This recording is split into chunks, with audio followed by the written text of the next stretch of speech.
After recording the True Peace Resolution for Palestine and Israel and the Chosen Ones, I went back to Madrid to visit the ambassador of Palestine living in Madrid. We had some really interesting conversations about love and about Jesus. He asked me this question: why is there so many disturbance going on in Palestine for all those centuries?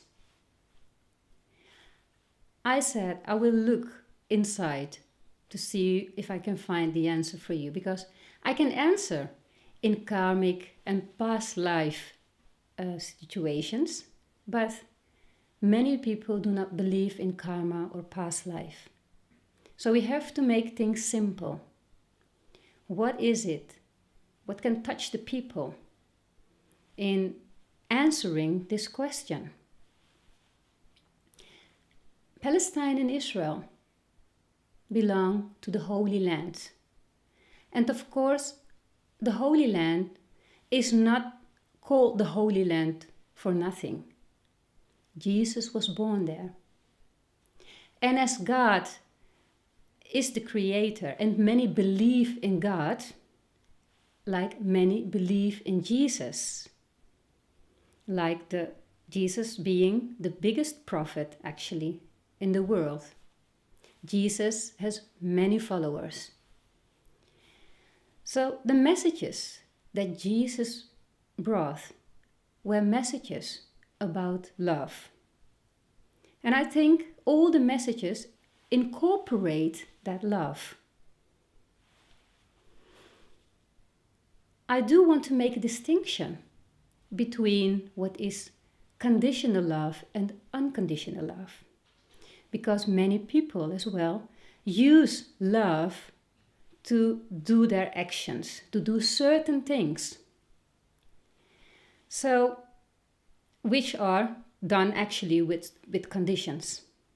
I do this out of love for you. So I make this distinction between conditional and unconditional love. Though, if we go beyond the illusion, we can only speak about love. But then love is understood totally in the proper way. In love are acceptance and respect. Words I might believe are not proper understood by the people.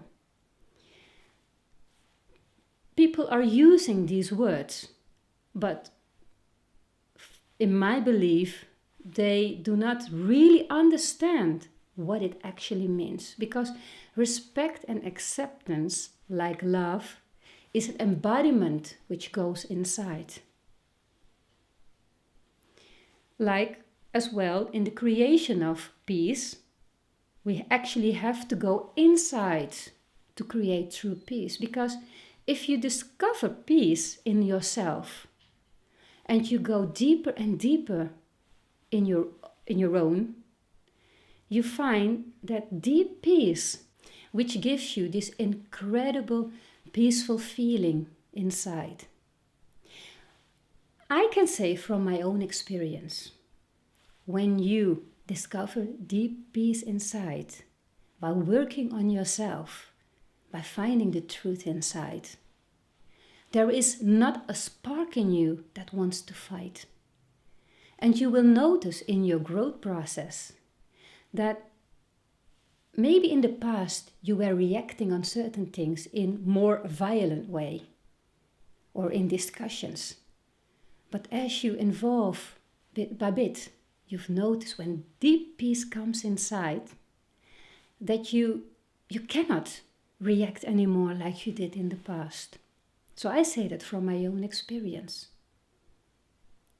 Jesus came with incredible gifts which he shared with the world. Like as well what I can do, you can do, or even better. Those gifts are really there for us. Only if you truly work on yourself and finding this deep peace inside you. So, to keep it simple, I speak now about respect and acceptance. I respect you the way you are. I accept you the way you are. Respect and acceptance used in the proper way, I do think, is something for political and religious leaders to guide their community, their country into the understanding, especially when you want to create true peace. There is another word I would like to add to this respect and acceptance. That's attachment. Many people do not like change. They want to hold on to what they believe. They want to hold on to the things they have. So attachment is actually one of the key words you need to change in yourself to grow in more being of peace. If you try to hold on to your attachments, it's holding you from being who you truly are, from that what's inside of you. Because I still believe, like Jesus said, what I can do, you can do maybe better.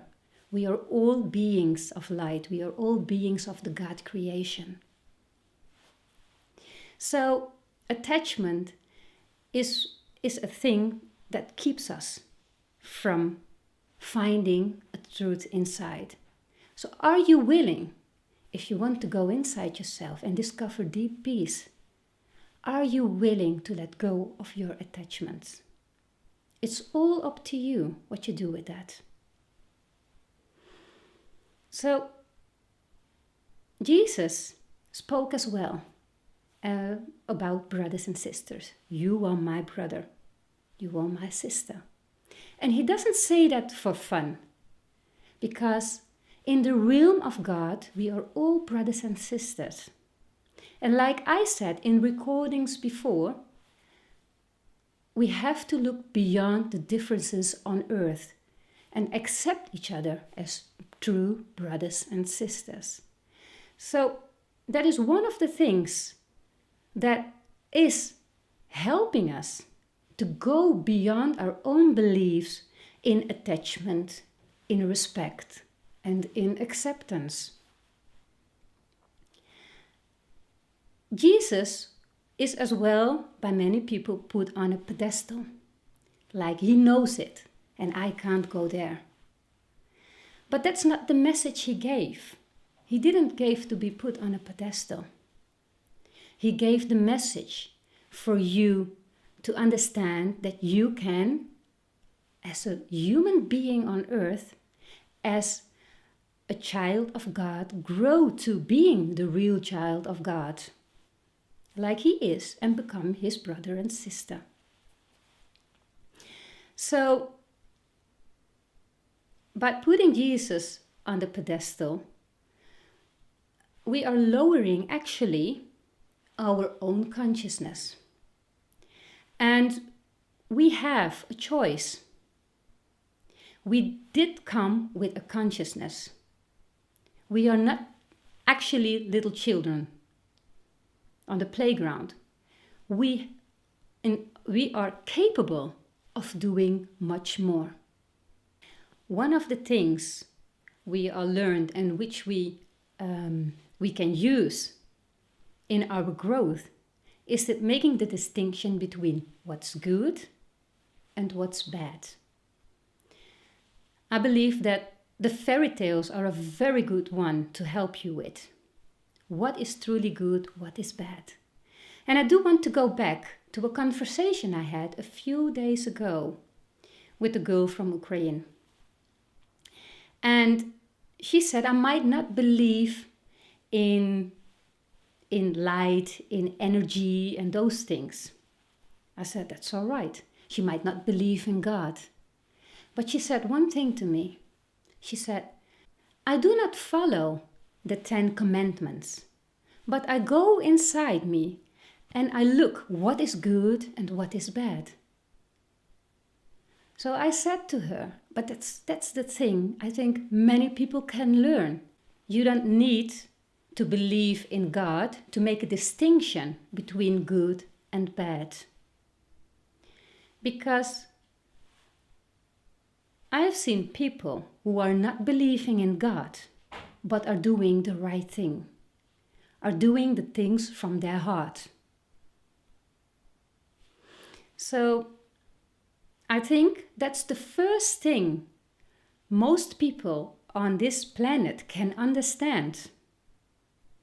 And that is make a distinction between good and what's bad by going to the heart, by opening your heart in the good thing to do. So it brings me back to the situation of the Holy Land. The Holy Land, like I said before, is not called the Holy Land for nothing. Jesus was born there. He came with this huge message for people to spread, to learn by living in love. We all have our holy places like a mosque, a church, a temple, and we might have a holy place in our own house. I do have my own little holy place. And I treat my holy place with respect, like I believe everybody does with their holy place, to treat it with the utmost respect. You don't want to have any disturbance there, because it is your place of peace, finding peace inside and maybe finding answers for life. So I believe this country, Palestine, Israel, the Holy Land, is not called the Holy Land for nothing, and it needs to be treated with the utmost respect. Brings me back again. What is respect? How do we treat respect? How do we incorporate it? What does it really mean? The example I gave about yourself, about your own temple, about your own church, about your own holy place at home is how you treat the holy country. Because it is holy. It is called holy. So I believe that the Holy Land is a place to pray and to find peace inside. I do believe as well that the Holy Land doesn't belong to anybody on this planet. It is a God creation, like actually the whole creation is a God creation. And maybe it should be started with the Holy Land to be treated as the Holy Land before we can continue to treat the whole world as holy, like every human being on earth. Because we are God creators. We are a creation of the highest divine there is. So, the Holy Land is not, in my opinion, does not belong to anybody, and should be a place where we can all go to pray and find peace inside. Because Jesus did not make any distinction between the people here living on this planet. He believed in everybody. We are all equals. And he saw everybody as his brothers and sisters. He did not give his messages only for certain religions. He gave it for everybody. So that humanity has a chance to grow, to become like he was. Or like he is actually. So, in my opinion, like I said, the Holy Land does not belong to anybody and is for everybody to go to pray and find peace inside.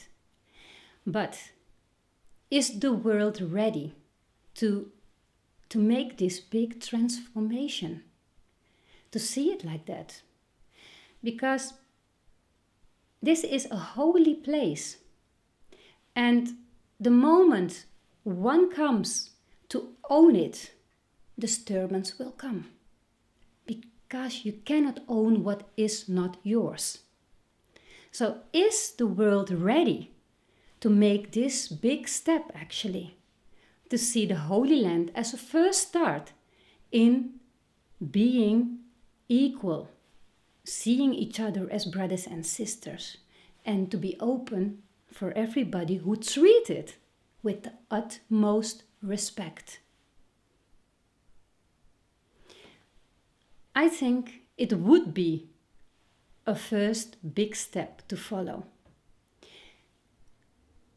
Maybe we should start with the Holy Land to see what is truly the meaning of the Creator. So with this I would like to end. And I say with the utmost respect and acceptance, Amen, Amen, Amen. Thank you.